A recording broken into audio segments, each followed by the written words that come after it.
Et le premier geste du Maroc à l'égard du représentant de la France sera cette marque traditionnelle de l'antique hospitalité arabe, l'offrande du lait et des dattes.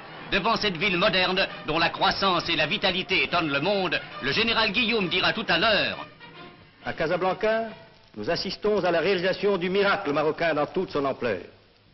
Ce miracle, c'est le développement extraordinaire de cette cité. C'est l'œuvre accomplie en 40 ans par l'effort commun des Français, des Européens et des Marocains. Il n'y a pas de succès. Il ne peut y avoir de victoire sans l'union de tous. Entre deux haies de foule enthousiaste, le nouveau résident va maintenant rendre visite à Sa Majesté le Sultan, qui est spécialement venu de Rabat pour lui souhaiter la bienvenue. Premier contact empreint de sympathie qui semble augurer une ère de compréhension mutuelle et d'efforts communs.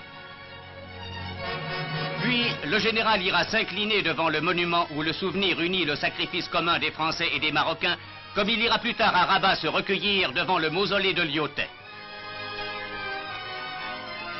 À Rabat, ou plus que dans toute autre ville marocaine, plane le souvenir du maréchal Lyautey, nous ne pouvons concevoir la vie que comme une création continue.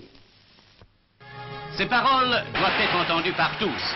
Elles le sont car lorsqu'il s'en va à la Casbah des Oudaya recevoir les souhaits du pacha de Rabat, c'est une foule enthousiaste qui l'accueille et l'accompagne.